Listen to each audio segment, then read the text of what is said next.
everybody. It's Thursday night. I'm Josh Olive. This is Haven Comics. So that must mean it's time for some shop talk. So we're going to get around to talking some shop just as soon as we play this awesome intro video.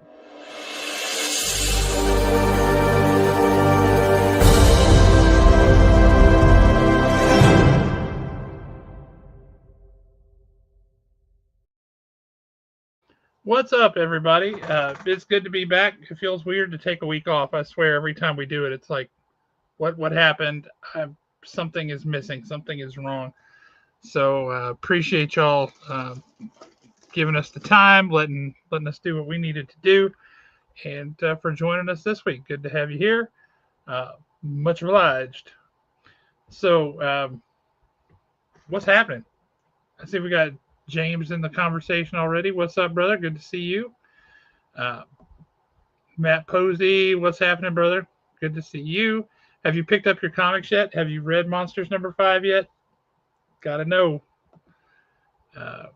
We'll talk about it a little bit. I doubt that Alan has picked his up yet, so we probably won't go into a lot of detail. But yeah, it'll be good to talk about that a little bit. Alan is running a couple minutes late because he has got a call from his son who is in the Air Force. I think just got out of basic. Maybe just got out of basic. I don't know, something like that. But speaking of basic, Alan is here. What's up? Yeah, he actually got out of basic he graduated basic in December. Okay, I thought he had been in for a while, but my new nephew-in-law, something like that. I guess just nephew, step nephew, whatever we call him. He just went off and joined the Army 2 weeks ago, so I'm getting my timelines mixed up. Yeah, Jacob is actually at doing his MOS training now. Okay. So that's where he's at, and we don't really and truly get to talk that much because even when your nephew-in-law, so to speak, even when he gets out, once he goes to wherever his MOS is going to be, it's going to be nothing but like classroom training. And it's going to be all the time. And then even when they get out of class, it's not like they're off work, so to speak, that it's going to be, oh, wait a minute. Hey, you're the grunt. We need this cleaned. We need that taken care of. So so we, even with him being out of basic, yes, we do get to talk more than what we did when he was in basic, because basic, we only got to talk twice the entire time he was in basic.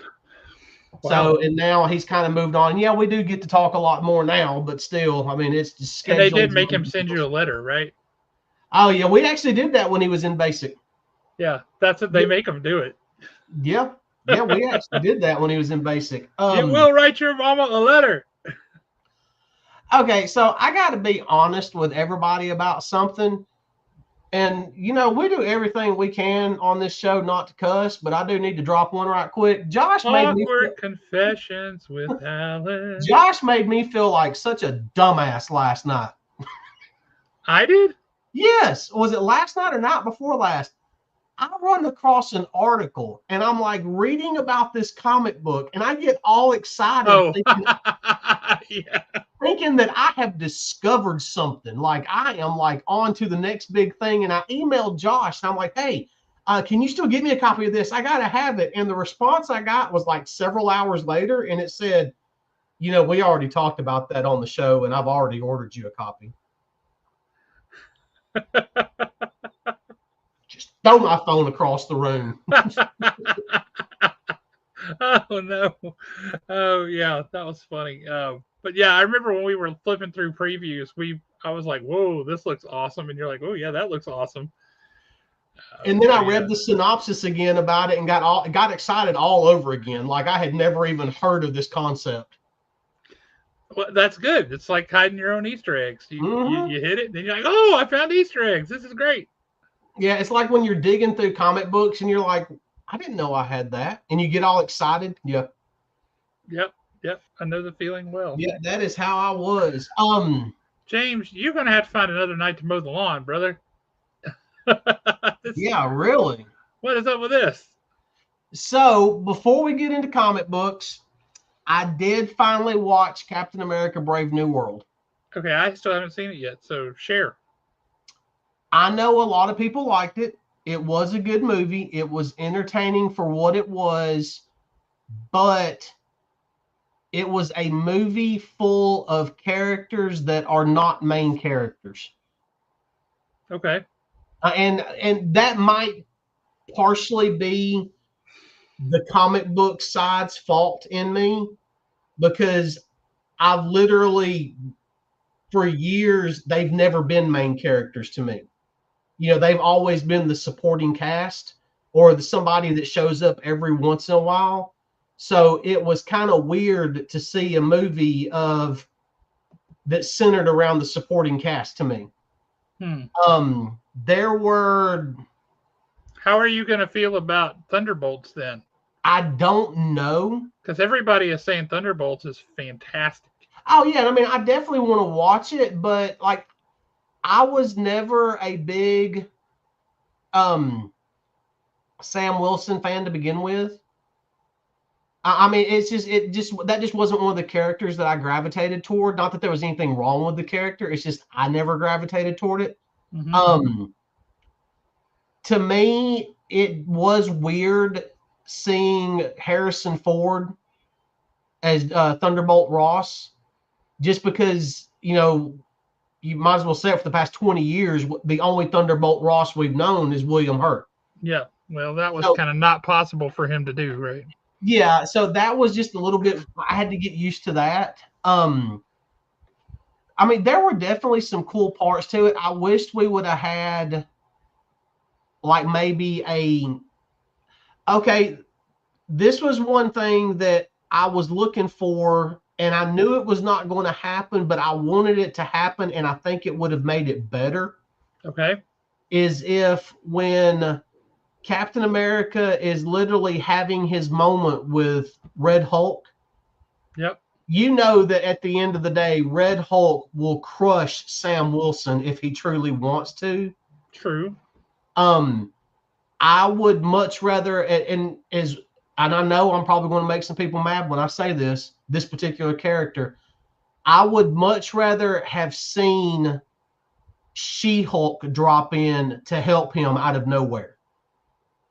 Like she would Okay. have seen it, because that would have helped bring that character to the movie side of it, and maybe even made that character make the fans take that character a little more serious.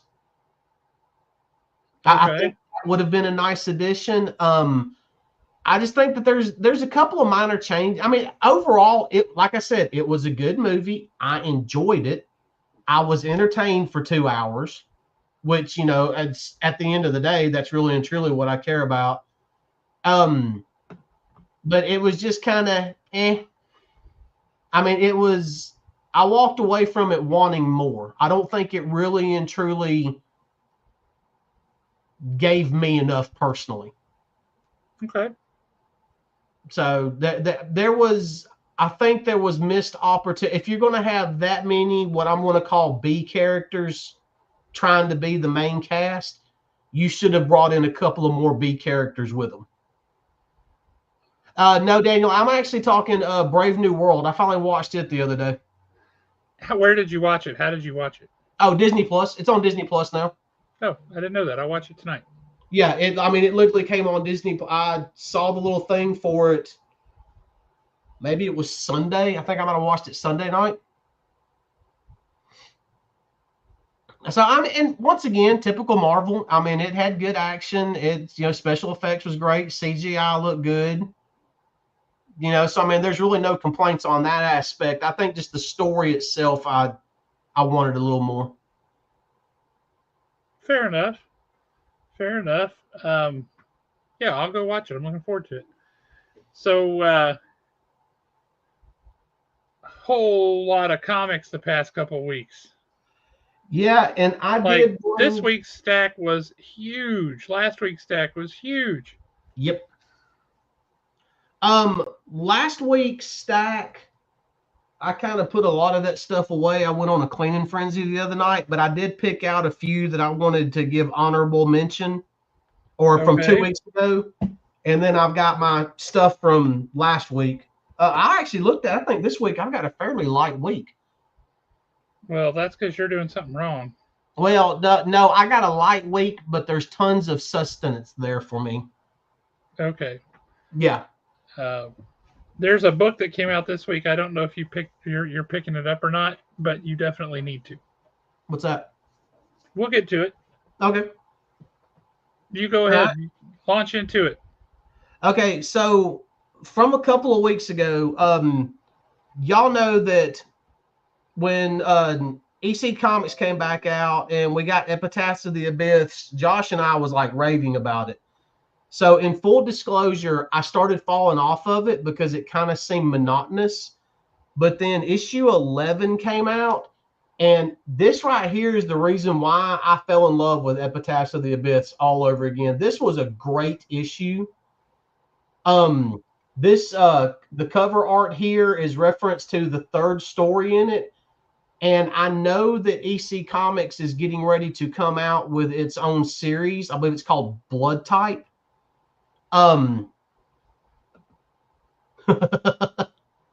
But this story about the witch in this one, that could be its own standalone book. Okay. I mean, it was that good. I do kind of want to pick up Blood Type when it comes out, because I know it's coming from the pages of Epitaphs from the Abyss, and I just want to see how it does. This cover right here, I would love to see Mark Spears do something like that. Oh yeah. I've heard that Mark Spears guy is pretty good. Oh yeah. He's I think the kid's got a future. He just might. Oh yeah, we're going to talk about Hyde Street. Yes. Yeah, we're going to get to that one. The next one from a couple of weeks back that's getting honorable mention is Fantastic Four issue 32. Yep. That was really fun. I like the way they explained how she survived, and then how basically her own she embedded the question or whatever it was in her own consciousness, and then it kind of puts you back to where I think what issue 29 or 30 was at. Yep. So yeah, this one was really good. Another one, and I told you, because I got to read that before I left to go out of town.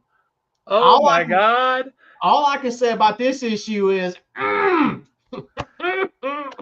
great was that? I mean, tell folks what happens in that book so they can get an understanding or get an appreciation for it.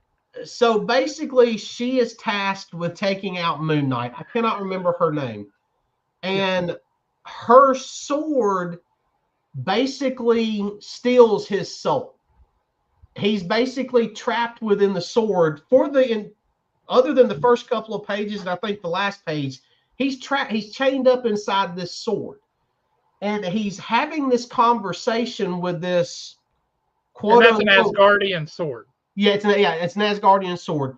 But he's having this conversation with this godlike being that inhabits this sword. And honestly, the sword itself, I kind of me, and it's me personally, felt like it was their take off of Donny Cates' God Country. Okay, I get that. Which, I mean, nothing wrong with that. I loved God Country. I thought it was a great book. But the entire time Moon Knight's talking to this god and is basically like, you don't understand. I've already given my life to a god. I've already given my soul. Because the sword is trying to talk him into being like, I'll let you out if you will become my new wielder, and you'll reap more souls for me. And that's where Moon Knight tells him, nice try, but my soul's already spoken for, and you're about to tick somebody off. Yeah, and let me tell you what, Khonshu come in and handled business. Yes. Yeah, that's pretty much what it's like, Matt. But when Khonshu handled business, next thing you know, Moon Knight pretty much wakes up from death again, and now he's the wielder of the sword. And you're just kind of like, ooh, this is about to get good. I can't wait to see what he does to that Fairchild jerk. Yeah, he's about to go after that Asgardian farm boy. Yeah. Yeah. No, that issue was fantastic. And I have to give him props since a lot of comics these days are just, hey, here's a portrait on the cover. What happens on that cover happens in that book. Yep.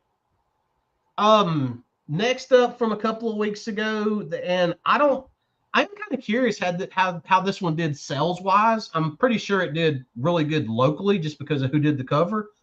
But I was never a big Captain Planet fan when it first come out.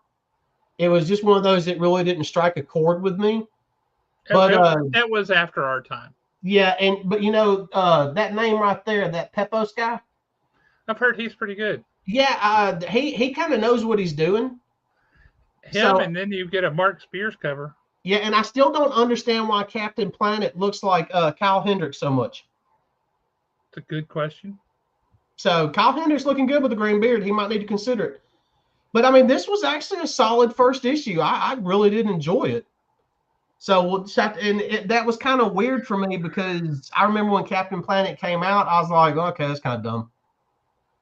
Yeah, but it wasn't our time. It wasn't for us. That was for the next generation. Yeah, and to be honest with you, the only reason two reasons why I grabbed the book. Naturally, I'm going to grab the Mark Spears cover because I want to support Mark. But the only reason why I truly picked up the book to read it was because of Pepos. Yep. And once again, he did not disappoint. He never disappoints with his stories. We need to bring him back on the show. Especially with Speed Racer coming out. Yeah. Because I'm dying to know how he's going to do Speed Racer and Racer X's relationship. Because good question. Yeah. I mean, I remember the old Racer X comics from the 80s where Racer X is like, hey, Speed, you're my brother and I love you and all, but I'm going to run you into that wall to win this race. So I kind of want to see the dynamic that he does there. Now let's get to something a little more current. He's really good with the relationships. Yeah. Maybe we're not getting something a little more current. I think I got one or two more. Redcoat number 11. Is that 11 or 12? Sorry, this one's 12. Thank you. This is our second issue with the Northerner. Yep. And both issues so far with the Northerner has made me want more Northerner. Yeah. So they're doing a really good job with having him front and center, but not giving you everything about him right off the bat. It's almost like they know how to tell stories and keep people's interest in characters with a mystique. Yeah, you know what? I think one day that Jeff Johns kid may get it dialed in, might have something on his hands. We'll just have to wait. He might figure things out one day. Yeah, he might figure things out one day. Hang on. Daniel's got a question for you. I think he's asking about your store folio. Oh, my store folio? I literally store folio. Store folio. This is one that I got off of Amazon, I think, for like $19. Because he didn't know we had them at Haven. Well, I know. I didn't know you had them at the time. But what I did was I actually found this picture online, then just printed it off and then slid it into the plastic portion of it just to kind of dress it up a little bit. And then I've added stickers. Look at those stickers. Yeah. We're always going to, even though they're no longer, hey, they're with us in spirit. That's right. Oh, and you coming back with that RIP today on that text message floored me. I put my phone down. I was like, I'm done. Josh wins. But yeah, then I got the Mad Cave sticker, and then I just kind of, whenever I see a cool sticker or something I like. Speaking of which, we need to bring Mark London back on the show too. Yeah, I definitely need to get in touch with him. Yeah, that's designed for carrying comics, so you definitely should get some of those. Yeah, and this stack right here is what I just pulled out of it. So it holds a few comics, and I'll be honest with you, I thought that store folios were a stupid idea, but then it was, and the reason why I bought this one was it was like $19 on Amazon. Then I think I had like a $5 gift card or something, so I got it for like $14, and I really and truly bought it so I could use it to make fun of it on a video. And then I fell in love with it, and I can't make fun of it now. And it's been perfect for, stuff like this, coming down here to do the show. Why are we so out of focus? Focus, me, stop being blurred. Yeah, I know. I don't know why I'm so out of focus. It's trying to spare us all.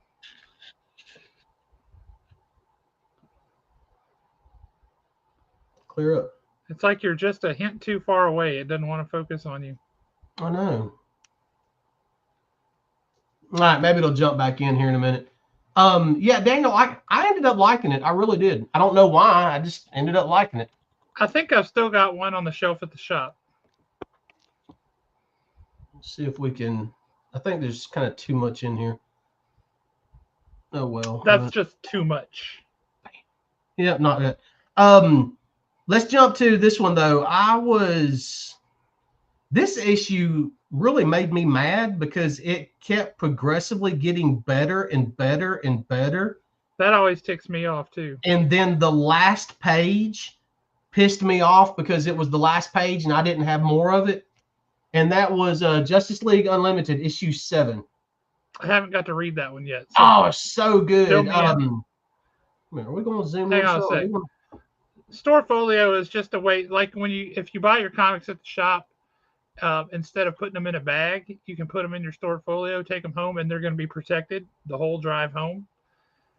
You get home, read them, put them in your box, and then you've got the empty Storefolio for the next time. It's just an easy way that's designed to carry comics and keep them safe and protected.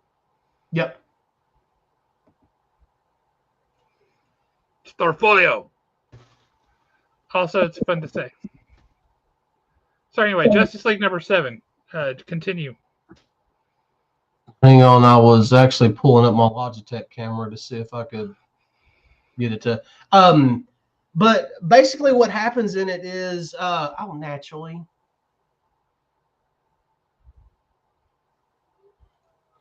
Basically, what happens in it is the Justice League has been overran. They have been defeated by Grodd and the Legion of Doom from the past. You find out exactly what it is Grodd is after. You see that this to help get around the YouTube censors, the ray pew pew that the Legion of Doom is using has basically scattered everyone across time, or at least that's kind of what you're thinking, until you realize that, and you do find out that character Airwave. Yeah. His power is what scattered them across time. Okay. And he still, even though he was, don't move anymore. You're finally in focus. Oh wow! Even though he was unalived in the last issue, so it's the first thing I do. I move. He's still connected to them, so he can see all of the Justice League across time, even though he's no longer alive. And he has connected them mentally somehow through his power, and it is allowing them to talk to each other to try to figure it out. Okay. Well, Grodd realizes this, and him and Grodd pretty much, for lack of a better way to explain it, they touch time itself together, and Grodd is basically canceling Airwave out. So they cross the streams. Yeah, they cross the stream, but then the last page, Airwave shows up. He's alive again, but it's the Justice League members that he's brought with him from different times. Oh, nice. That's what's going to get you tore up, because you're going to look at a couple of them and you're going to be like, really? Why him? But it fits the story. So he's pulling in Justice League members from the Golden Age, Silver Age, all this stuff. The 80s. Let's just say the Aquaman that he brings only has one hand. But it's a well-timed tribute to Peter David. Yeah. God rest him. For anybody who did not hear, Peter David died last week. Yep. Awful. So, but it's just the heroes that he brings with him are not A-list heroes from across time, but considering that this is kind of a maybe even a C or D list character, Airwave, the heroes that he brought with him made sense. Okay. So, and it's just really good because in part 6 is literally the battle for Watchtower, and Nice. it's Airwave in his little version of Justice League Unlimited. Fantastic. This book right here, I loved every page of this so much. This book was pure perfection personified from beginning to end. And I'm gonna save it till last. Evil. Yeah, I know. Next up, Summer of Superman continues in Superman issue 26. Superman's having some issue with the Red K. That'll do it. This is one of those we're so deep into the storyline that it's going to be hard to explain. But basically, if Superman gets upset or starts to lose his temper, the Red K really starts taking effect. They're trying to figure out how to get it into his system. And for lack of a better way to put it, he basically starts hulking out. I have thoroughly enjoyed Josh Williamson on Superman. I mean, it has been great. He has given 26 solid issues. If you're not reading Superman, oh yeah, the cover is. I mean, it is. And this cover does mean something to the story. I mean, this moment does happen in the book. But if my suggestion is when it comes to Superman, if you're not reading it, I know a guy that could probably get you all the trades if you just asked him. I know a guy that can do that too. You would not be disappointed in this book. I mean, they've brought Superman back the right way. Josh Williamson is doing really good. I was kind of worried that the Summer of Superman might be overkill, but even Superman Unlimited, which I did not bring that book with me, it came out a couple of weeks ago. It was really good. The stories are not truly crossing over, but Superman loses it to the point by the end of this book that Marilyn Moonlight, yeah, she shows up at the end of it and basically tells Superman that she's there to save Metropolis from him. Because he is, I mean, he's done. I mean, he's on the verge. I mean, Superman has just been solid. Another book that's been solid, and I'm going to go ahead and say it. I love what they're doing with it, but I got a feeling it's going to disappoint me because in my mind, I think I know how it should end. And that is Daredevil Cold Day in Hell. Oh, yeah, so good. Elektra showing up and she has not changed at all. Yeah. I thought that was a great touch. In my mind, I like when Bullseye tells that kid to just like talk to Frank, to talk to the guy hanging off the wall. And you're like, oh my God. Stories. Yeah, it's like, oh my God, that's awful. And how weird is it to see the Punisher just kind of hanging there with no arms and no legs? Yeah. I mean, he's been put through it. Lieutenant Dan. I mean, this is only going to be 3 issues. I really hope they don't try to milk it and come back out with a colder day in hell. Yeah, I don't think so. Because in this issue, you do find out that his powers are basically on a countdown. He's losing them. Every step of the way, he's getting weaker. I like the whole twist of how they brought the original nuclear waste into it. Yep. I mean, a really well thought out story. But in my mind, if this does not end with him dying in Elektra's arms, oh yeah, it's a waste. It's a waste of a good story. Yeah, I think that's where it's headed. I hope that's where it's headed, even though there is that part of me that says Elektra's going to share with him what's kept her young and beautiful and vibrant and evil, and he's going to become the Matt of old. No. But I really hope that they end it the right way, and that's with him dying in her arms. That would just be perfect. Tonight in your arms tonight. Next up, and I've enjoyed Must have this, been something the you couple of issues that said. we've gotten, but I got to ask you, Batman issue 160, did that feel like you were trying to read a dream? A little bit. It's almost like there's scenes that come out of nowhere with no explanation. Mm-hmm. And there was a couple of, like the whole scene between Nightwing, Batgirl, and the Riddler. Yes. Did I miss something somewhere? I mean, No, I don't think so.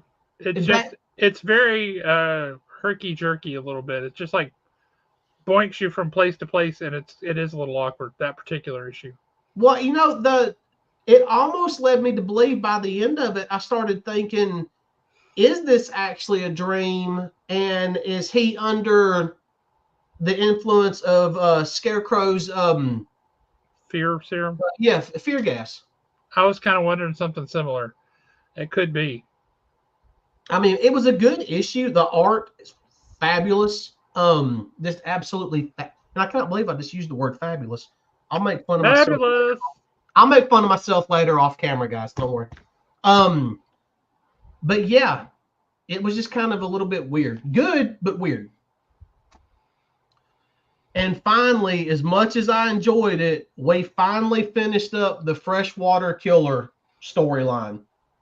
So now I'm just waiting to see where they're actually going to go next with Green Arrow. And this camera not focusing is aggravating me.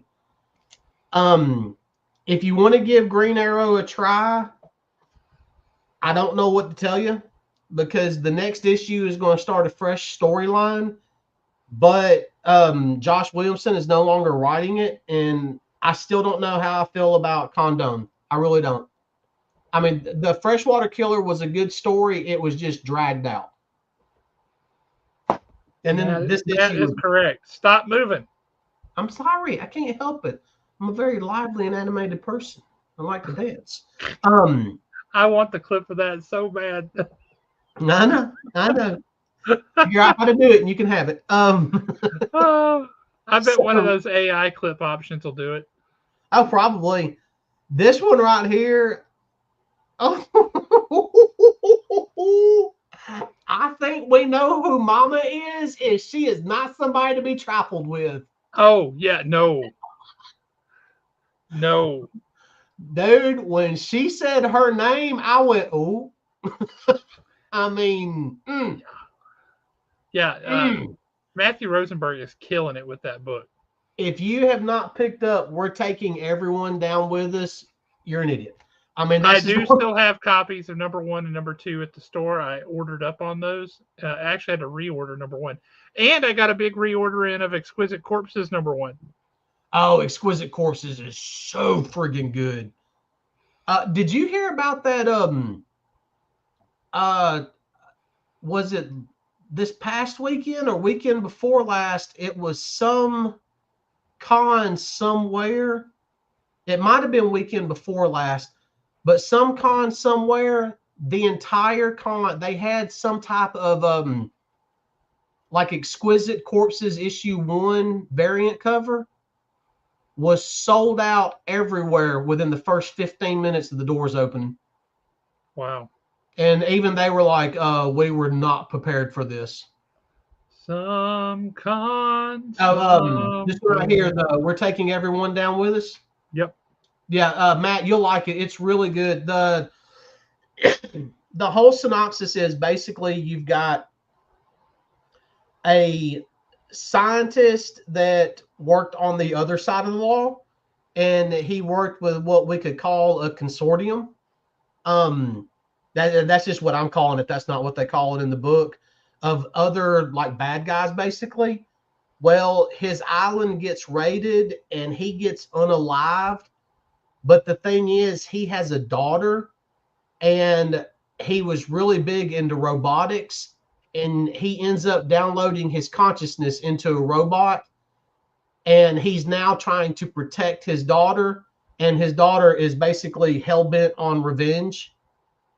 So it's kind of and he does find out in this issue that she didn't think he was that good of a dad to begin with, and she does not know that the robot does have her dad's consciousness in it. What's up, Keith? It's been really good. This issue, yeah, if this person's not the mama, I don't know. I mean, but just the reaction and everything and the way it's been written, and I still get tickled every time I see our American super spy guy because he looks just like friggin' Burt Reynolds. Yes, and that is not unintentional. Yeah, I mean, just like him. And honestly, it kind of feels good to see a young Burt Reynolds in a spy thriller. True that. True that. Next one, I'm not going to say I'm disappointed in it, but what I will, it was a decent issue, but they need to do something quick, and that's Herculoids. Okay, I'm not reading that one. Yeah, they kind of need to do something. It was a cool issue, but it was definitely a filler issue. Another one that I'm enjoying what they're doing. I love the art. I think the concept of the story is really cool, but they need to pick up the pace quick, fast, and in a hurry. When I say pick up the pace, I'm giving them about 3 more issues to pick up. And that's Hornsby and Halo. I'm with you 100%. I mean, it's a good story. It's a great concept, but we need to pick it up. Yeah, it's moving time slow. to do something.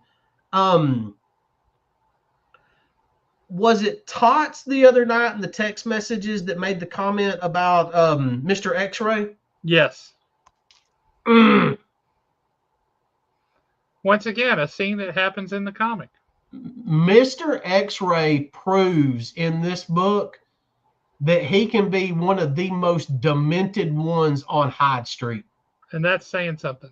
Yeah, I mean, this got really dark really quick. It was great what he actually did.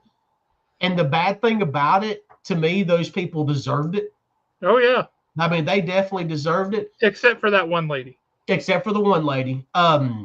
But there was a 2-page spread in here where Mr. X-Ray is talking about people on Hyde Street. And we see some characters that we have not seen yet. And that just got me even more excited for more Hyde Street. It's like, ooh, who was that? Ooh, who was that? Hyde Street is so good. Oh, yeah. And this was such a good. And then. And last thing I expected when the series first started was that Pranky was going to be like the nemesis of Hyde Street for everybody. But he's flat evil, man. What he did to Mrs. Goodbody or Miss Goodbody is awful. But the way you see that turn, the way Mr. X-Ray talks about that turn and basically like an army, and the way the issue ended with Miss Goodbody, you're like, oh yeah, that's definitely going to be a member of this little army. But that little teaser of next month is pretty much Pranky versus the matinee monster. Yep. And I do definitely want more of why the matinee monster does not partake in Hyde Street, even though he's there. Because he did one thing bad. Ended up on Hyde Street, and he regrets it, and he can't bear it. But see, now here's my thing, though. And yeah, it could really come down to just like the morals or the character of the person. But if you did one thing bad, and you ended up on Hyde Street, and you saw a way that you could get out, that you could kind of go back and right whatever wrongs, would you not take it? Especially when it's already been proven that some of these people that they're doing these things to on Hyde Street deserve it. That's true. Especially that dude that Pranky, the soul that Pranky took from Miss Goodbody. Yeah. Yeah, when it describes what he was doing, oh yeah, he definitely deserved it. So I really hope they do more of the mindset of the matinee monster. Oh yeah, and I think they will. I think the plot has been moving at a fairly glacial pace, but you don't care because it's so character driven and so character focused. You just want to know more about the people. Yep. All right, that brings me to the last one. Perfection personified. I laughed, I cried, I giggled. I mean, I sat there and cuddled with it on the couch after I read it, because this, for anybody that knows these characters, this was the perfect introduction to this character. They could not have done a better job if they tried. And that was the introduction of Beachhead in G.I. Joe #7. That was great on so many levels. I mean, I also like Energon Universe Beachhead. Yes, that was like, but then he's getting help and he doesn't want help. I mean, Yep. he's mad because help showed up. Yep. And it's just the fact that he's mad through just about the entire issue makes it even better.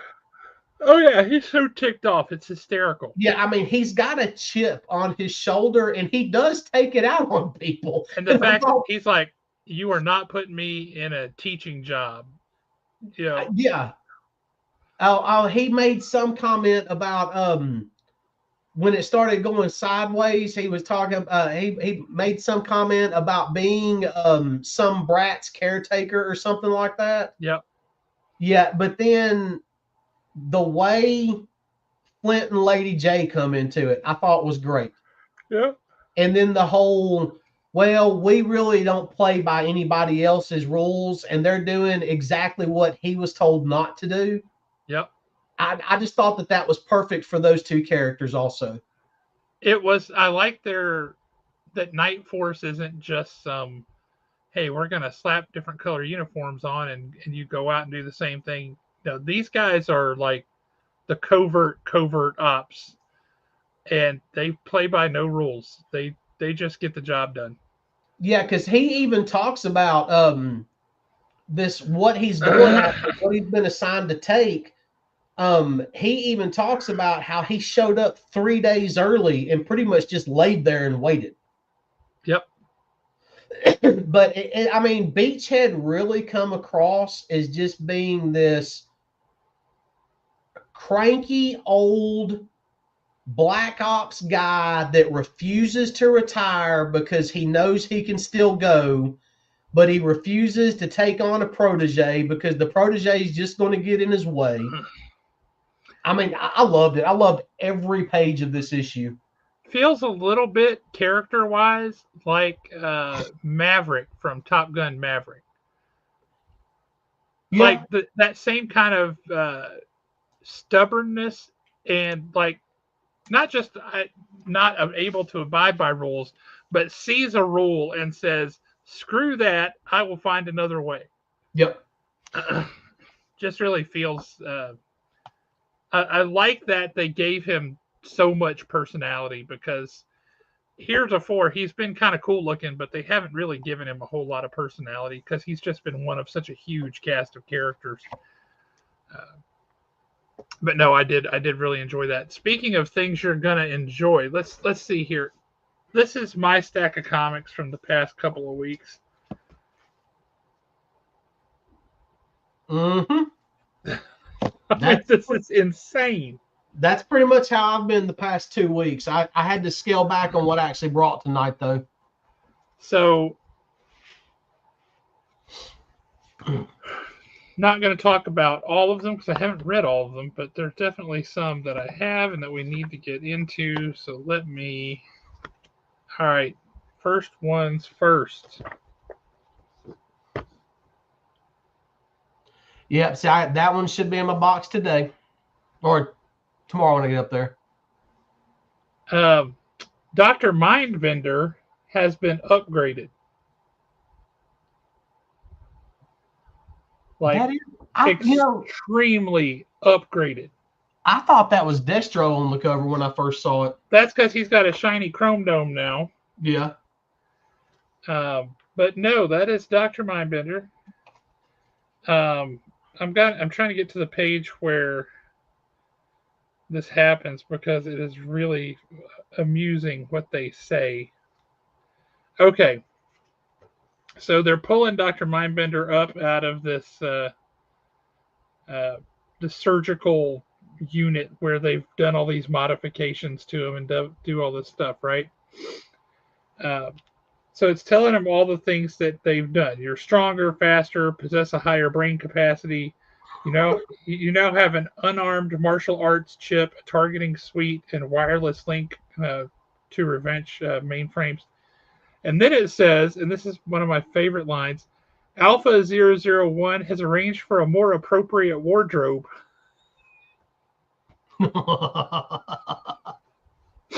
Oh, it's like put on a shirt, dude.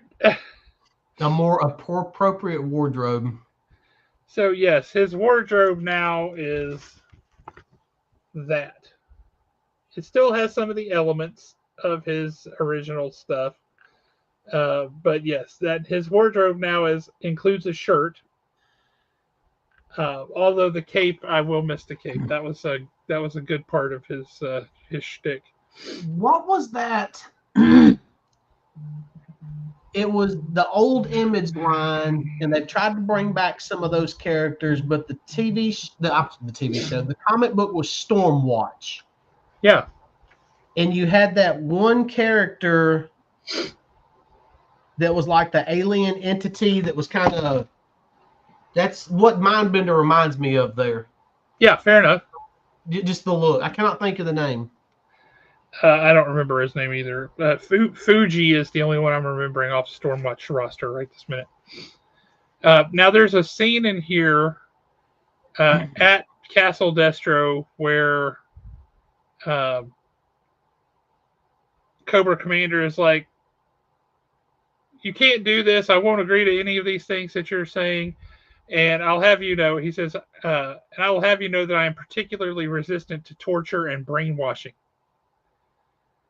And the Destro's like, well, that is unfortunate. It behooves me to inform you that while you were under anesthesia to deal with your wounds, we implanted remote neuron triggers in a number of nervous system nodes.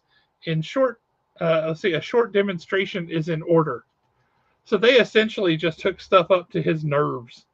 And with a remote control, Destro is like, bam! And he's like, ah! And he's collapsing to the floor screaming for his life.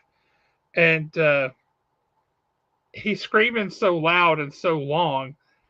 At one point, Destro turns to Baroness and says, this is quite unpleasant. Should I make it stop? And she says, no, I haven't been this entertained in years. And she's got this smile on her face that's like, it's so sadistic and so evil, but Cobra Commander deserves it. But I mean, we all knew he was going to make Cobra Commander pay for her getting shot. Oh, yeah. And the fact that he's implanted these neuron pain modes directly onto his nervous system, that's rough, man. I mean, the way he walked in, took out Serpentor, and basically made everybody bow down to him. Yep. And it was all over the love that he has for Baroness. Yep. That's probably, to me, that's probably the best we've ever seen Destro. We've certainly never seen Destro let himself be that angry before. Yeah. Because he was angry. He always controls it, keeps a tight rein on it, but not so this time. He was extremely angry, and he let that go.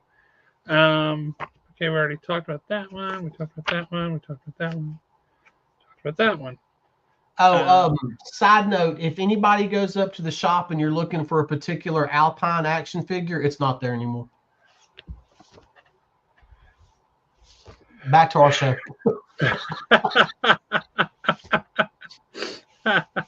I know where it's at, and I'm not telling anybody. Fair enough.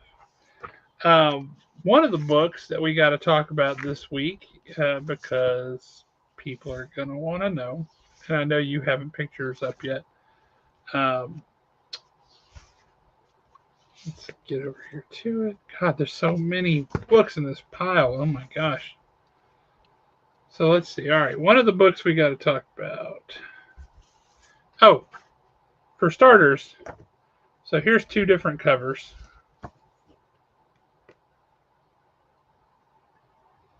Yeah, I definitely want the one with the snake tattoo. I just think that's a really cool cover. Well, they're also supposed to be the polybagged cover with trading cards, which is an homage cover to New Mutants 98. Yeah. Guess what didn't ship this week? Hmm. Any of the covers with the trading cards. Not a one.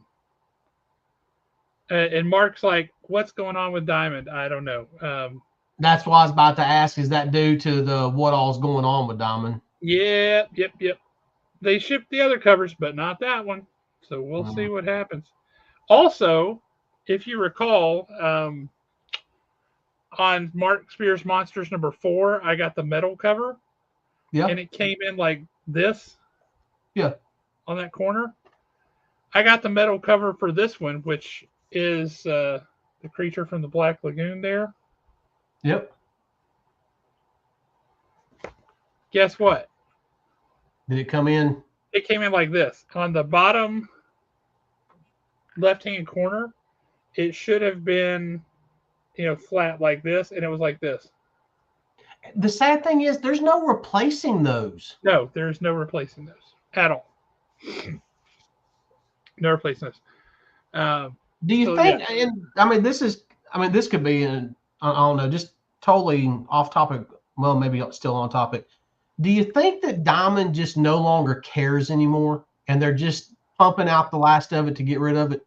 Well, I think that the people who now own Diamond are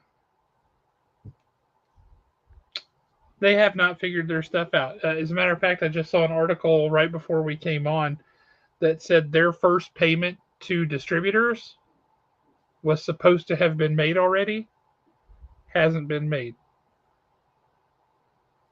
Like, what are you doing? Or to So, publishers, their first paychecks to publishers. Uh, so there's a possibility that Diamond went from the frying pan into the fire. it's entirely possible. Penguin Random House just canceled Diamond's sub distribution deal, so you cannot get Dark Horse, IDW, Marvel, Boom Studios, or anything else that Penguin Random House distributes. You can't get it from Diamond anymore. Period. It will floor you how thin the new previews is.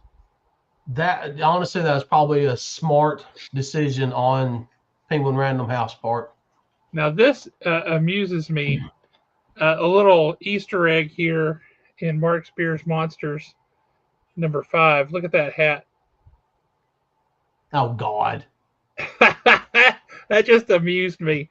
I know that Matt Posey will appreciate what happened to the guy wearing the hat. Well, I mean, to be honest with you kind of have to expect it because the book is taking place in Alabama. Yeah, absolutely. Keith, to answer your question, Skybound is Image or is publishes through Image, and Image is distributed by Lunar, and Lunar does not sub-distribute to Diamond and has not forever. So, yeah, it's problematic. It's problematic. But anyway, this issue picks back up with the kids. The 80s vibe is very strong.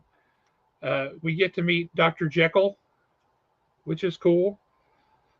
And you got this super creepy scene where Igor comes into the mansion and he's singing a little song and he's looking really creepy. And he comes up and chained to the wall, kind of like Frank Castle, is Bride of Frankenstein. Nice. And he's getting all creepified and he's like, "Did you miss me? I know what you need." And he's kind of going like, "Yeah," with his tongue out and all this stuff. And you're like, "What the heck? That's nasty." And then you go for a few pages without seeing him. And you're like, "All right." Then you finally see he's holding up a mirror for her, and he gave her a haircut. That's what he did. He gave her a haircut. Mark has definitely given her a very distinct look, Yep. and I love it. I mean, she has a very, very distinct. I mean, you know exactly who it is, and that character definitely has its own vibe. But there's a fight scene here between the Slayer and the Wolfman. It's pretty cool. It's fun. This just it's a fun book. When it hit issue 4, as we talked about before, because we got to read it early, this one really uh, picked up. It picked up real fast, um, and it's continuing on. I'm excited for it. Is PRH downsizing? No, not at all. They're just not dealing with Diamond's crap anymore. Uh, so no, Penguin Random House actually starting June 25th is getting bigger. They've got some other distributors that they are going exclusive with starting at the end of June. So no, they're not downsizing at all.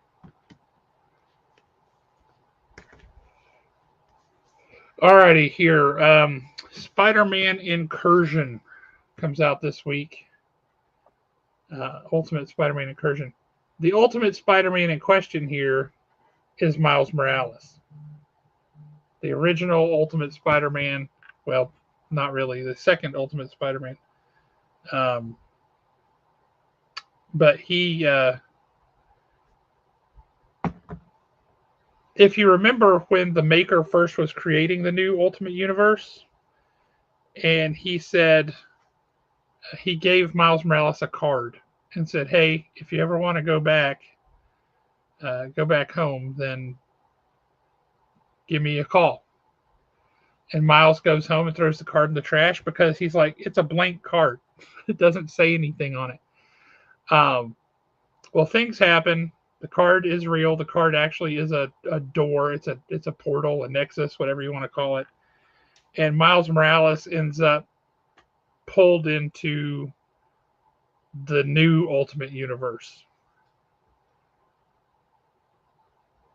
where he's the most experienced Spider-Man there is. And so when he meets the new Spider-Man and the new Spider-Man's kid, there's a funny moment there because the Spider-Man's kid is wearing a suit that's dark, and so Miles Morales is like, "Are you Venom?" And he's like, "No, I'm Spider. Venom sounds cool. That's a good name. I'm Venom now." So that was pretty cool. He's like, "No, that's a good name." And at one point, Peter Parker says, dude, I'm your dad and I'm your second favorite Spider-Man. Come on. This sucks. It's an interesting book. I wish the art were more consistent, but it's an interesting book. And if you want to see what happens here, because this is all part of the big storyline where the maker got disappeared and he's coming back, and they know when he's coming back. And it's been counting down in real time. Every month, every issue of the Ultimate Books counts down to this event that's going to happen. And this is part of that storyline. Really, really good. Now, one that you may not have had on your radar, and if that's the case, that's really unfortunate. There's still time to remedy that. Marvel Knights, The World to Come. Yes, I did not pick that up. You need to pick this up. This is amazing. And I got to tell you, Joe Quesada's artwork is better now than it's ever been. This is phenomenal. All right, so give me the rundown. Sell me on it. Treat me like I treat Matt Posey. That's just mean, man. Well, you know. It's kind of confusing because you've got different things happening in the timeline. So it starts off 16 years after The World to Come. and then it jumps to 22 years before the world to come. So the timeline jumps around a little bit, and you have to be paying attention to where you are. Um, but a lot of it deals with T'Challa and the rule of Wakanda. And at one point, he essentially disbanded the monarchy and put power in the hands of the people. And the like crazy fundamentalist priests have really been shaping things for a long time. And you see that he's in the middle of one of those fights at the waterfall with somebody. Um, and you don't know who it is, but he's in this fight. And there is a line that I thought was pretty good. He's like, um, let's see. But that was the rule. Leadership of the most advanced civilization on Earth, built around a mountain of the most powerful metal on the planet, was routinely decided by whomever had the best right cross. And you're like, yeah, that's not great. And that's why T'Challa gave it up. Uh, T'Challa's still the king, but it's kind of a nominal position, kind of like the King of England. But he's fighting this guy for control, whoever this guy is. Um, and then the story, that's the centerpiece of the story. The other things are flashing around to other timelines. One of them deals with his marriage to Storm and how he ended that, and then she died, and then he built this big monument to her, and then he was being pressured to produce an heir, so he went out and he married somebody else. And now she has to look out every day and see this massive statue to his former wife. You got to think that would be a little disconcerting. So, okay, I get that. But there's this old man who's telling these stories, and they don't tell you who it is, but he's in a weird place, and it's kind of awkward. But he's sharing this. He kind of keeps going back and forth, and the lady's like, "Yes, you've told me that before. Please stop repeating it." But then at the very last page, it shows you who just defeated T'Challa in the the trial to see who would be king, and that's you find out that it's his son, and so that part of it's not a shock. But when you see him, it's a total shock, and you're Okay. like, "How is that possible? What just happened here? That can't be right." And when I tell you, uh, Christopher Priest is actually the writer on this, and he's fantastic. But this artwork is just stupendous. You can tell that Joe Quesada spent a lot of time and energy on this art. He focused on this art, and it is gorgeous, absolutely gorgeous. But no, this book, I did not have high hopes. It is well worth reading. This is a fantastic book, and it's setting up a lot of things for going into the follow-on issues. Now, is this going to be a mini series, maxi series, or ongoing? It's a mini series. Yeah, it's a mini series. But it's really, really, really good, and it's got some great dialogue in there too. Really good. This book came out this week. I have not had a chance to read it yet, but I'm very interested in it. Imperial, the new Jonathan Hickman book. Yeah. It kind of builds on what he did with Gods. You don't have to have read Gods to read this, but it's this whole tapestry of the cosmic universe in Marvel that he's building on. And he's really pulling in the Planet Hulk stuff, which you can tell from the top here. And also that time when Wakanda was like a cosmic power. He's really pulling on those threads uh, to flesh this out. This is a thick book, and again, I have not had a chance to read this, so I can't uh, recommend it with any kind of power behind it. But if you like Jonathan Hickman in general, chances are good you'll probably like this. Bless Did you. you ever get to read that detective annual I was talking to you about? No, I have not been able to read it yet. Oh, you got to do that, man. I think I am 3 issues behind on Detective Comics. You But just read the first story in the annual. I swear to yeah, you, just read it. but Uh, it's fantastic. It's one of the better Batman detective stories I've read in a long time. the to be honest with you, I liked falling behind on Detective Comics because that's a very easy book to binge. Hang on, I got to address this. Um, Not me. I liked what Hickman did with the X Men in House of X and Powers of X. I hated what Marvel did with the X Men immediately after that when they launched 5 books. Had they stuck with one book, maybe two, I think they could have done some really awesome stuff. But instead, they just said oversaturate and they threw too much crap at the wall, and it was a nightmare. I loved what Hickman did on House of X and Powers of X. I thought that was brilliant. Uh, Thank you, sir. Appreciate that. Um, and Hickman is writing Ultimate Spider-Man right now. Really, really good. Uh, if you have not picked this up, pick this up. This is so freaking good. It's just got a. I don't know if you remember the kind of serious tone of the original Marvel Knights. Do you remember that? Yeah. This has that tone. It captures it perfectly. It's really, really good.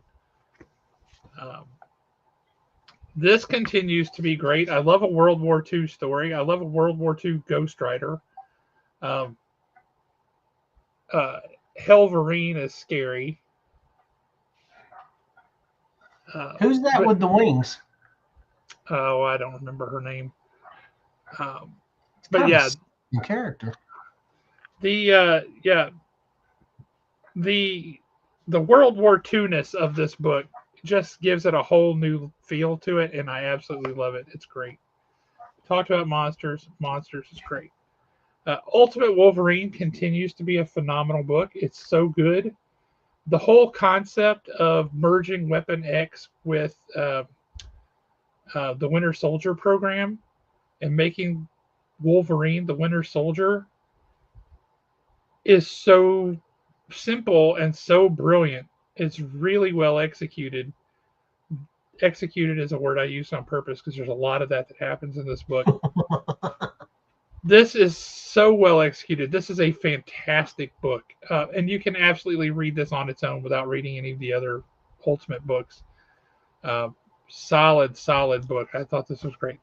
Oh well, Daniel, brother, brother. X of Swords. Zero people on the planet, zero, were asking for a 22-part crossover storyline that ran through every single X book. Nobody wanted that. That was stupid. I I, personally think I they don't did that. know who at Marvel in editorial said, "Yeah, let's do that." That person should have been fired immediately for giving the green light to that. That was terrible. They were just doing everything they could to move X-Men books. Is all that was. Um, I have not gotten to read this one yet. Have you? Oh, it was good. It was good. It was good, but it did not end the way it should have ended. Okay. It should have ended with Batman and Wonder Woman in the Batbed, and it did not. I still have hope for those two. If Um, anybody can pull it off, Tom King can pull it off. did you read the first one of this? No, I sure didn't. it was really good, and Craven showed up, which was the appropriate thing. So then he showed up at the very end. So this one picks up a lot with that, with Craven and Predator, which is a much more natural fight duo pair, what have you. Um, but this particular Predator, I don't know if he's young. I don't know if he's from a different tribe of the Predators or what. But he is weird looking, and maybe it's just the art. I don't know. Um, Is he's this the one that very, got the very big strange. ginormous head? He does. He kind of has a big head, but he's got this massive long ponytail, Yeah. and his face is really thin, except for his mouth, which is huge. But if nothing ever told you Marvel's red band system is completely foobar, this one should. Here is a dude who has been completely skinned. He has no flesh, no more skin. Is this a red band book? No, it is not. Here is a throne made out of human bones and human skin.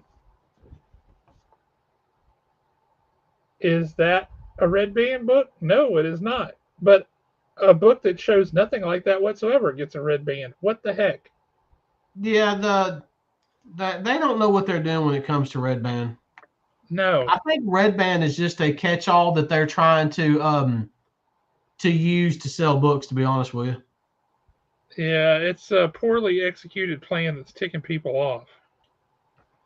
Now, I have not So, gotten to read Crush Depths number 3 yet, but number 2 um, ended with some like, yeah, that's not good. And this one is going to pick up right where that left off. So I'm excited for that. Uh, I haven't gotten to read this one yet either. Have you? now I'm actually not reading Martian Manhunter. That was never a character that I was big on. It doesn't matter because he's not the character that you knew.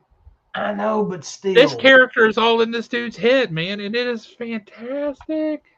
Well, I mean, I don't need to read a book about a guy's psychosis. That's the best. I'm with you. I understand what you're saying, and I'm with you, but that's hilarious. Yeah.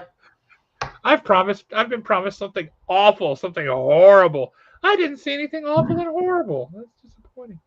But no, dude, in all seriousness, Absolute Martian Manhunter is so trippy, but it is so cool. It's very thought provoking. Very thought provoking. The way that it's written. It feels like an indie book. As a matter of fact, if it were an indie book, I think people would have said it was too weird and they wouldn't have been interested in it. But since it's not an indie book, they're like, huh. Plus, I know it's just so good. It's so good. Really, really liking it. Let's see. If Marvel wanted to do a true Red Band, like almost kind of like DC's Black Label, if they wanted to do a true Red Band, they should go get all the guys that worked at AWA and just let them have at it. Speaking of AWA, the sign-up sheet this time around has got a few new AWA books, most of which are one-shots. Really? Yeah. It's interesting. I'll have to. Did you finally get to read Absolute Superman number 7? Yes, I did.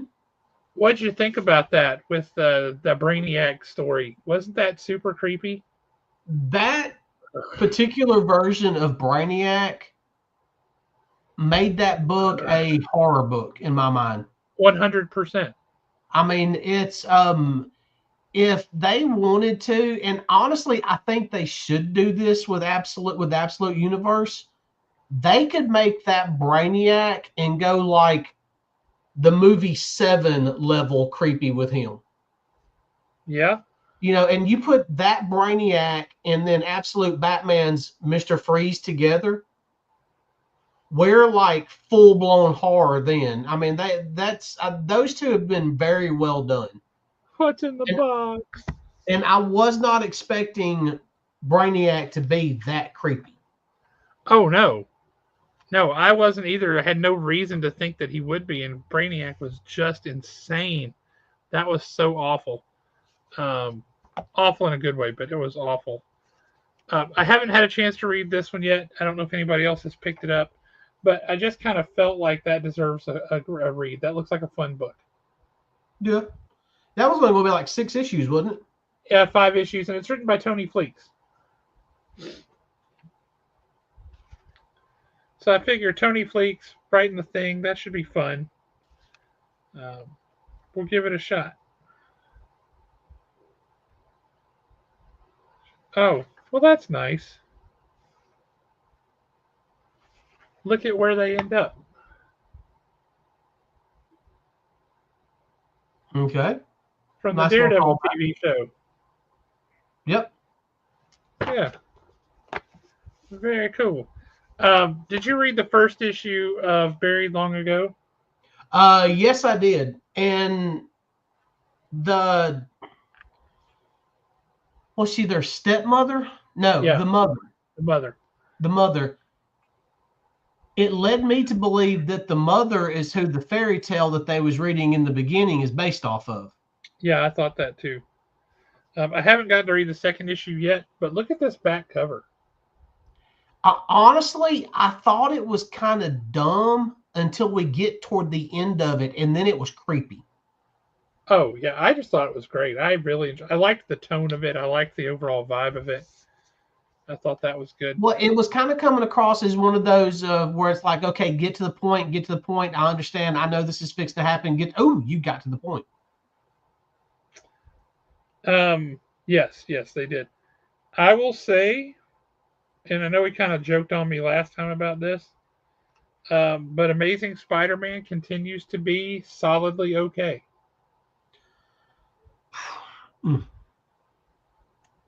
It's bad when the words solidly okay or high praise for that book. Right. This should be top of my list every month. It's not. But this is the best that Marvel 616 Universe Spider Man has been in literally decades. There's only one of two ways they're going to get me back on Spider-Man, and that is when either Ryan North or Jed McKay takes over. Oh, man. I would love to have either of them writing it, especially Ryan North. I think Ryan North's sense of humor would just be ideal for this book. He would definitely make him a street level character again, beyond a shadow of a doubt. Yeah, because he knows what he's supposed to be. I have to confess, I enjoyed this Summer of Superman cover of Batman 160. Uh, I just thought that was really interesting. Yeah, that is a pretty good one.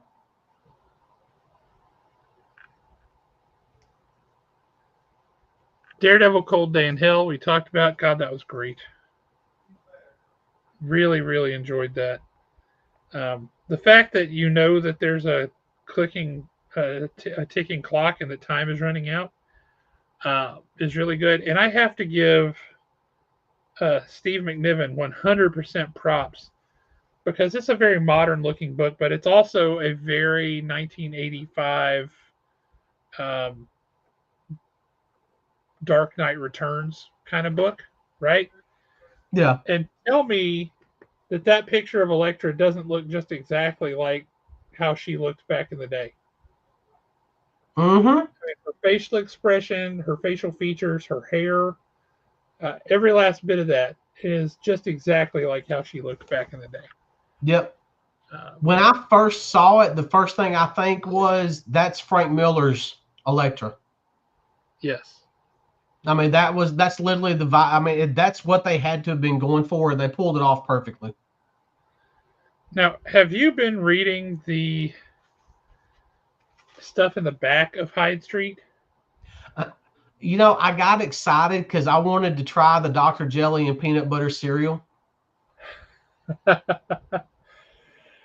Yeah, I would absolutely try that too. Not gonna lie, but this is just so good. This book is great. the stuff that they put in the back is all very thoughtful and has to do with the book. These things are related to stuff in the book. So if you want little Easter eggs, you want a little bit more information, you can dig it up. It's all back here. I like well how worth. I like how you could take Hyde Street and mix it in with like a stack of old creepy or eerie comic books. And you could even do like Epitaphs of the Abyss the same way, like the creepy and the eerie from like the late 60s, 70s era. Yeah. And they would mix in perfectly. Oh yeah. But this is so good, so good. This particular issue, Mister X-Ray is on Hyde Street for a reason. Yeah. And you saw a little bit of that early on in the first issue, but he's there for a reason, and he's not a great guy. He happens to be the protagonist of this book, which is saying something. Uh, but I think Daniel said earlier, I definitely don't want the story to move any faster, and I agree. I don't either. I like this being like a dark ride that's slow and points me toward that thing, and then turns me over to that thing. While the story slowly falls into place, as opposed to a roller coaster of Yeah. I just got force fed the story. I love how with every issue we're getting a complete story, but we're also getting bits and pieces of the overall story. Yeah. I mean, it's a perfect blend of both. Yeah, I would agree with that. And I'm sure we talked about this at some point too, right? Energon Universe number 0. Oh yeah, the free comic book day book. That Clutch and what's his name? Is it Hound? Hound. Yeah. What a great team. A boy in his car. You know what I mean? No, that was Christine. That's a girl in her car. That's very different. No, it was a boy in the movie Christine. That's true. But it's it's good stuff. A lot of great comics right now. Just so many good comics. And I saw Matt Posey's comment earlier, like so many comics, so little money. And I get it. I absolutely get it. It's keeping up with all the solidly good stuff can be hard, let alone anything else that you just enjoy. But man, there's a lot of great comics out right now. Let's talk about a future comic that's coming out. Okay. Did anybody ever watch the movie Event Horizon? Oh my God, that movie freaked me out.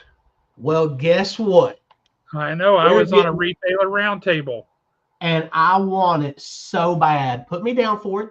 I need it. I gotta have it. How did the retailer roundtable go? Do tell. I won't tell anybody. Oh yeah, you have to keep it secret. IDW was revealing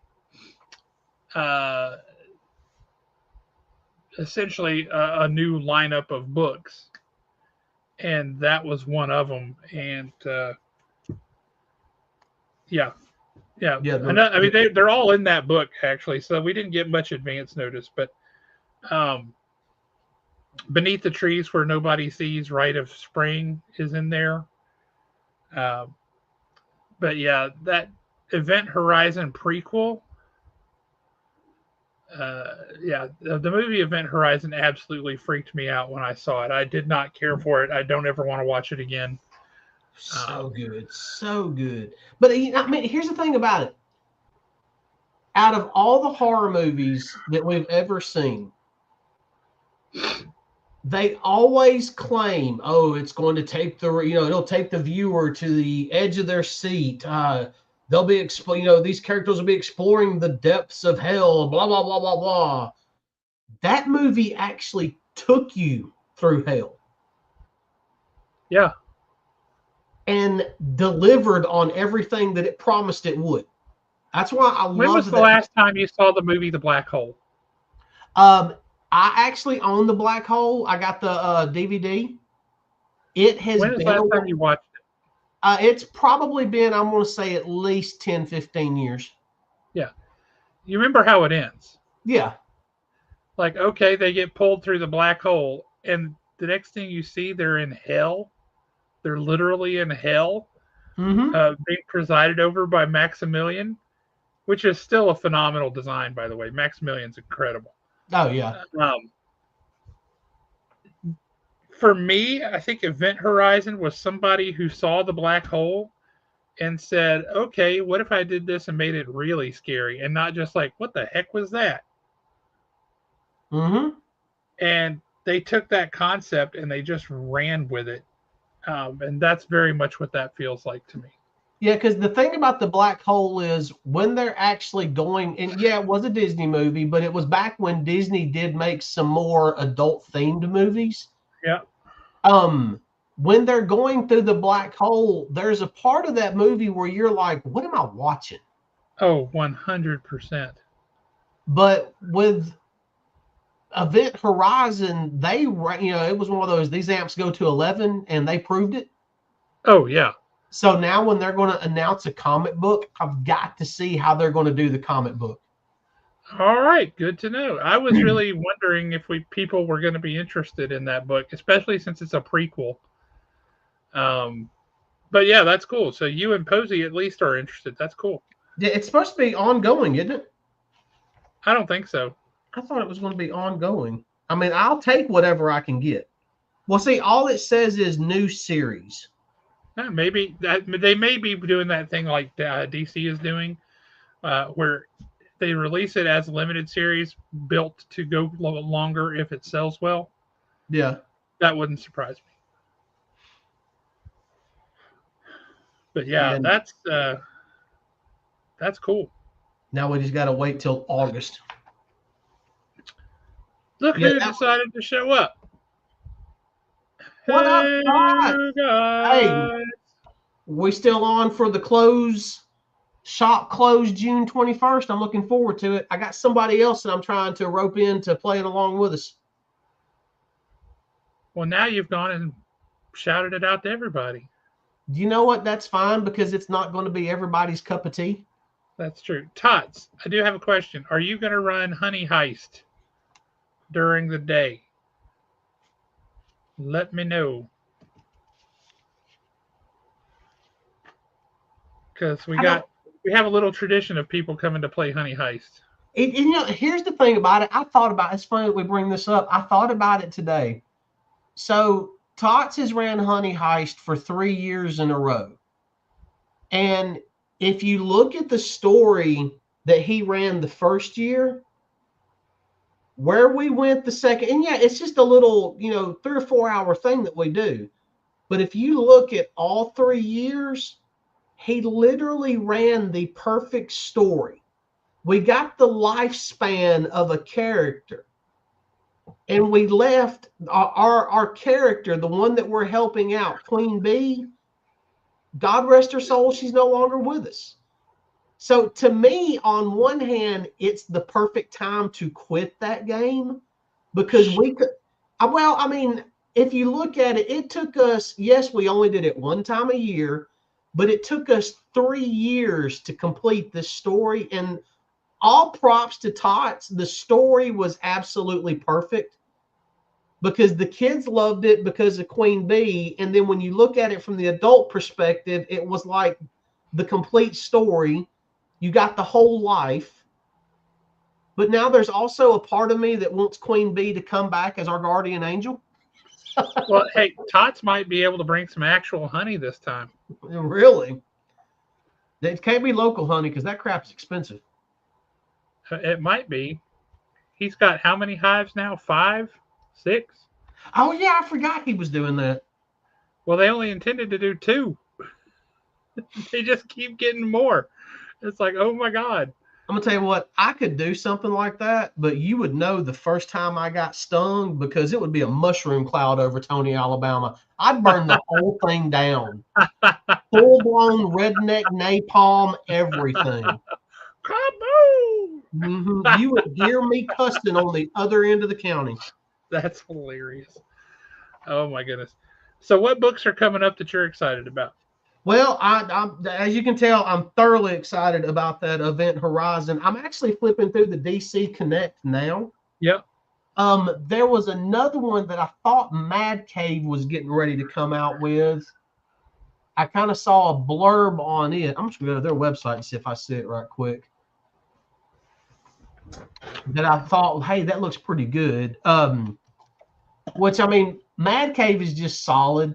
I mean, I have never been disappointed with a Mad Cave book in my hands. There's been a couple that I was kind of, it's not for me, but I know other people really liked it. Well, if you Endless pull up the Night, books that are coming from Mad Cave, there's a lot of them. yeah. They've Speed got a Racer, lot of new series coming out in this previews. I mean, it's like 5 or 6. yeah. Speed Racer's getting ready to come out with them. The Phantom's getting ready to come out. Um, Endless Night looks intriguing, but I want to find out a little more about it.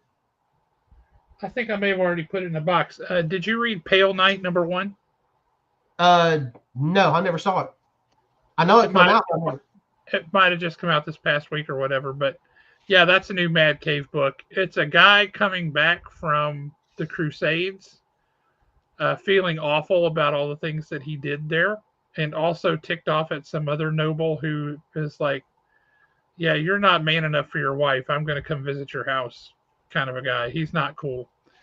But he comes back from the Crusades, and the plague has hit. And so people are just dying left and right.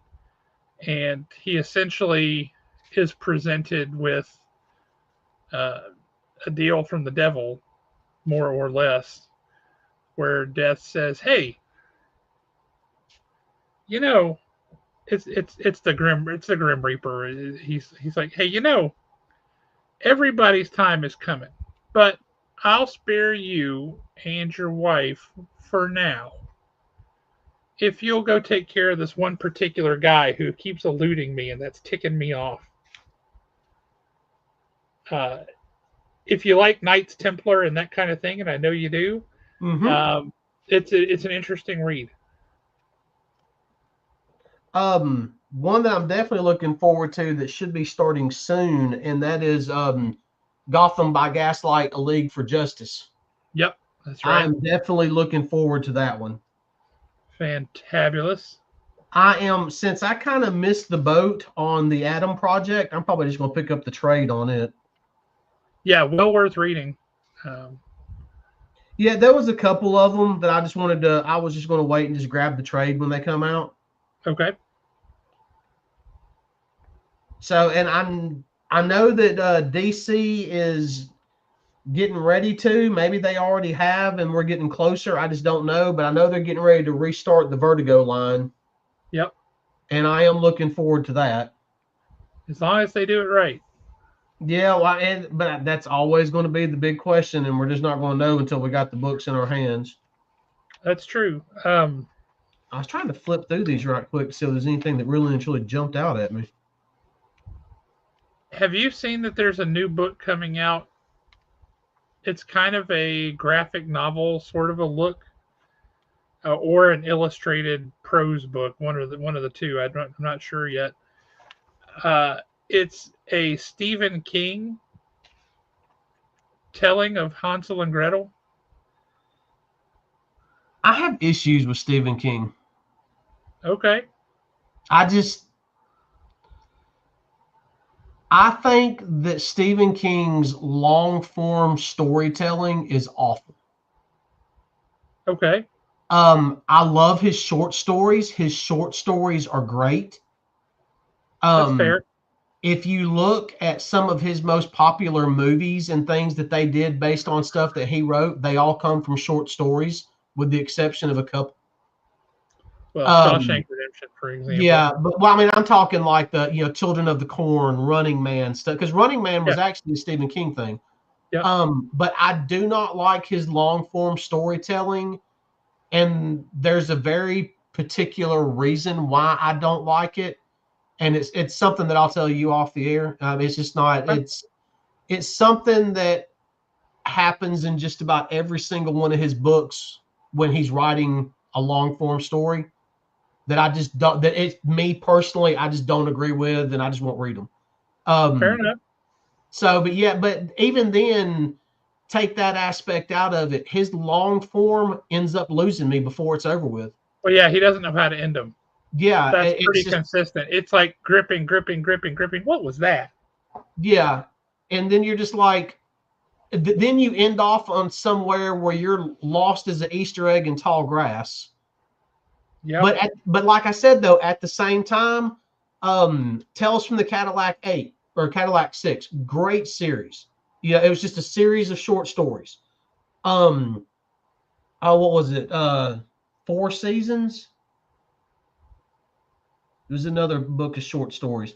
Children of the Corn was a short story. Maximum Overdrive. I mean, he's gives some spectacular short stories, but then his long form, yep, just not a fan. That's fair. This particular book is 40 pages. Oh, well, we'll have to see. Who's putting it out? Penguin Random House.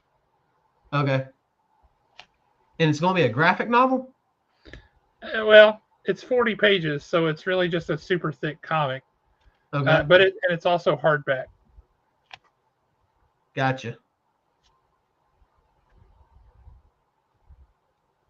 But yes, it's interesting. Yeah, they love adapting a lot of his stuff, Because his but name sells.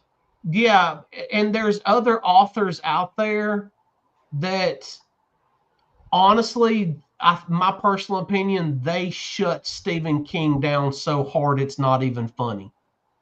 I've even seen Stephen King reviews on a couple of these authors, and even he admits they're the future, they're the ones. There's a couple of them that he admits they're better than him. So why aren't they getting the recognition they deserve? It's always the way it is, yeah. Because his name is a brand. That's literally what it comes down to. Well, the same thing happens in comics, right? You've got really Oh, good yeah. creators in comics who, for whatever reason, they can't get a gig. Nobody wants to hire them, even though they're phenomenal creators. Uh, that's just interesting. Like how Marvel lets somebody like Ron Friends or Stephen Butler walk out the door, I don't know. I don't Stephen get it. Butler, to this day, I don't know what it is, but he has got some of the cleanest lines I think I have ever seen. Yeah, I mean, just phenomenal. and he's fast. Yeah, phenomenal artist. He knows what he's doing. He's super fast. Yeah, uh, but Marvel wants nothing to do with him, and I don't understand it. I mean, it's Stephen Butler's one of those. I've met him twice, once at the shop and then once in Gadsden when we went to that or You wherever didn't we meet were him when at. he was at the expo? No, I never got to meet him at the expo, and he hadn't been back in a while. That's true. Um, but he's one of those few artists that when you're sitting there flipping through his portfolio and stuff to buy, and you're flipping through his art, it actually feels like it's a privilege to be able to look at some of that stuff. Yeah. And there's not very many, and no offense to the other artists out there that we know, because I mean we know several artists, and I love each and every single one of y'all. But there's just something about Stephen Butler's art reminds me of my childhood. There's just Yes. something about his art that just connects with me. Yeah, very much so. Very much so. Yeah, it is fantastic. God, I just went on a Stephen Butler love fest there for a second. You did. You did. And it was well deserved. So It's got to be done every once in a while. it does. So kudos to you. Yeah, I'm not seeing anything in these, and I'm not seeing anything that's really jumping out. I'll tell you one thing that I'm not looking forward to that I will not be reading until you finally tell me, hey, they're unaliving this character permanently. And then I'll read that one issue. I'll get it, and I might even have it graded because I hate that character, and I'm ready for that character to go away permanently. Who do you hate so much that that's the case? Dr. Aphra from Star Wars. I've never read anything with her in it, so I don't know anything about her. I have never. Some people absolutely love that character, and I am going to love the day that character goes away forever. Now, speaking of Star Wars, did you watch Andor? No, I have not. And it's Did you watch watching. season 1? No, I never watched season 1. We are getting closer to fiber internet at the house. They finally laid the conduit. Keep in mind when I watch a lot, like when I watch stuff, I'm watching it like this on my phone. Yeah, okay. Or what I did was my monitor at home is a smart monitor. Okay. So I've got it connected to my mobile hotspot. So that's how I actually watched Brave New World the other day. Well, we are not talking about Star Wars comics because I haven't read a Star Wars comic in a long time. Honestly, is weird. And I know I've talked about this with a couple of people, and we kind of agree. This last round of Star Wars comics that we got, it was like they were trying to drag it out. Darth Vader was the best series they had going. And I think that the reason why Darth Vader was so good is because they didn't have to follow any rules whatsoever. We all knew where he was headed. Yeah. We all knew that he was headed to his demise. He was headed to Endor. So they could do whatever they wanted to do with him. Yeah. They didn't have to try to set anything up. But there is one particular group that disappeared out of the Star Wars comic books. Ewoks? That it was the Scar Squadron. I don't even know who that is. They left the Scar Squad. So the Scar Squadron was like this, almost say like the elite mercenaries of the stormtroopers. Okay. And the leader of the Scar Squadron, I cannot think of his name. He is the only non-force wielder that Vader and the Emperor allowed to carry a lightsaber. That's how good he was. And okay. You find out in the series that they did from A New Hope to Empire, Luke ends up kind of like on a prison planet. And he's basically just really and truly learning a lightsaber. And there's a guy there that's fighting in these games, and he teaches Luke how to fight with the lightsaber. And that guy ends up being the leader of the Scar Squadron. Interesting. Yeah, they're the ones that it was their mission to track him down. It was their mission to find these rebels. They're the ones that actually relay the messages to, I believe, Boba Fett that this kid's last name is Skywalker. That's how Vader finds out that Luke's last name is Skywalker, finds out that Luke's his son. Interesting. Is because of all the stuff they did with the Scar Squadron. And they literally left them stranded on a moon. And we haven't heard from them since. And for those that read that series, you would know that if the Scar Squadron is stranded on this moon, number one, they have unalived everybody on the moon. They've taken over, and they're already making their escape. There's no reason for them not to be in these series. And they could literally be like the ultimate bad guys. They could literally be, at this point, in the comics storyline, they could be Thrawn's mercenaries. That's how good they are. Fantastic. Oh yeah, I love the Scar Squadron. I just thought they were great. Well, let me tell you about Andor. Because the minute that you get your what do you call it? Your fiber cable run, whatever. The minute you get that run, you need to run, don't walk, to Disney Plus and start up Andor season 1. It starts a little bit slow, but it's building. Okay. And by the time you hit episode 6, 7, especially when there's a prison thing that happens there, holy smokes, is that a roller coaster ride from there? The build up to there, you're like, okay, it's somebody who's getting pulled into something he doesn't want to be part of, but is being pulled into it by necessity, by forces beyond his control, and by a little bit of a surprise, a character that he cares about is pulled into it, or he finds out as part of it, so he gets pulled into it. So watch Andor season 1, go straight into Andor season 2. which is pretty much a masterclass in a resistance move, like TV show. It's like the French Resistance in World War II. It's all of the espionage and sneakery and what do they call that? The shell game of Yeah. moving things around and who's doing what and who's presenting what and who's going to be visible and who's not and what's happening behind the scenes. Uh, just fantastic, and go straight from that into Rogue One because it literally like the end of that. You might as well have been the first scenes of Rogue One. It's an incredible experience to go from Andor season 1 to season 2 to Rogue One. So I was going to ask if it truly lives up to Rogue One's legacy, but from the sounds of it, it does. Oh, it more than does. It makes Rogue One better. Because see, to me, as far as the movies are concerned, it's Empire Strikes Back, then Rogue One, then A New Hope. Ouch. I mean, Okay. that's just my personal order of my favorites. Fair enough. But Rogue One, it makes Rogue One better. And it really is a perfect lead in to Rogue One. It's phenomenal. Yeah, I'm hoping that we are 100% hooked up and online by the end of July. Fantastic.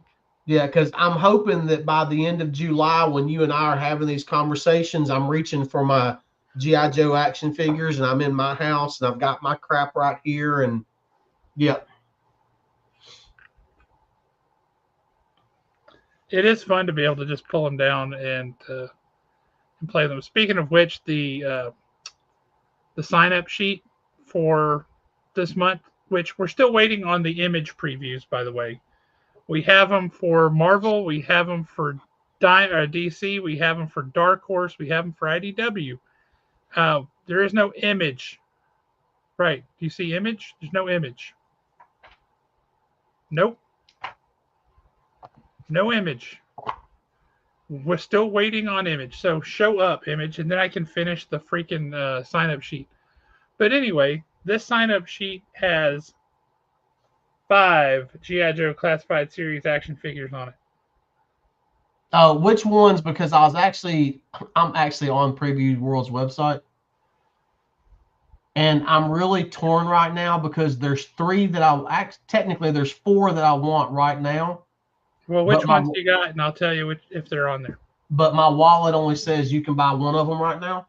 Okay. I do want the Legacy Firefighter.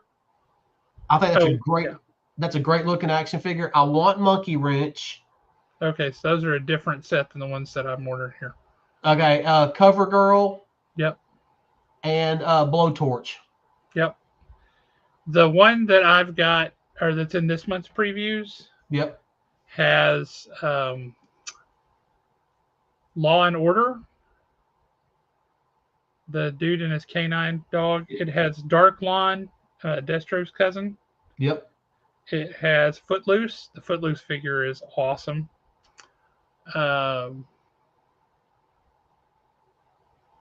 There's 2 others besides those 3, and I can't remember off the top of my head. Serpentor is not one of them. Serpentor came out a long time ago. If it's so on Preview World's website, they've got it set up a little different. You've got the pre-order items and everything that you just said. There's the Frag Viper, Footloose. Frag Viper is one of them, yeah. Footloose and Blowtorch. Those are the 5. But then if you drop down, they've got another section that's new release and upcoming items. And there's 10. This I command. 12 of them. And those are, I think those might be in the next round. Because they've got like Major Blood, Monkey Wrench, the Firefighter, Heavy Duty. Yep. The Cobra Commander Battle Armor, Cover Girl. Yeah, I'll look at the sign-up sheet when I swing by there tomorrow. Well, it won't be there because I'm still waiting for image to come in so I can finish the sign-up sheet. That's one of the problems. We used to get all of the books at the same time in one previews, and now it comes from 3 different distributors, and there's like 5 different books. It's really frustrating. I Well, do wish that Lunar could do their own with all of the different companies that they carry, but they don't. well, if when you look at that sheet, if out of those 5, if it's set up the way they have it on their website, put me down for Blowtorch, and I can go ahead and knock that one out. You got it. I mean, I'm going to be ordering all of them, Yeah. but I understand. Hey, look, it's your favorite. The Crimson Guard. Yeah. So somebody is posting that Donnie Cates is about to make a comeback. Well, that should be interesting. He went through some stuff. He absolutely went through some stuff. He was not in a good place. So I hope everything's all right, and that means that he is in a better position. That would be good. Yeah, all they're saying is get ready. Donnie Cates is coming back. Cool. Yeah, Serpentor's been out for a while, Matt. Not available anymore right now. It's been sold out for a really long time. By that I mean like a couple of years, 2 or 3 years. So they may be available on the secondary market, but they don't have a Serpentor available currently from Hasbro or any of the regular retailers. But all right, the next big event we have coming up at the shop is in just a couple of weeks on June 21st. That is free RPG day. You get your own free rocket propelled grenade. So come on by. Launcher sold separately. Or we're doing free role playing games. Kind of like free comic book day, except it's role playing games. There's modules, there's dice, there's entire rule books for different games. If you ever wanted to learn how to play an RPG, this is a great day to do it. You can sit down and try a couple of different games. That would be pretty fantastic. We've already got a food truck lined up to come out, so that'll be great. Looking forward to that. Who was that? A couple of years ago, I think it was the last time we did the one chip challenge. Are you talking about Nomad's Road Dogs? No, who was that ice cream truck that we had? That was the Baskin Robbins ice cream truck. Oh, because that ice cream was, well, maybe that ice cream was so good because I was on fire from that friggin' one chip.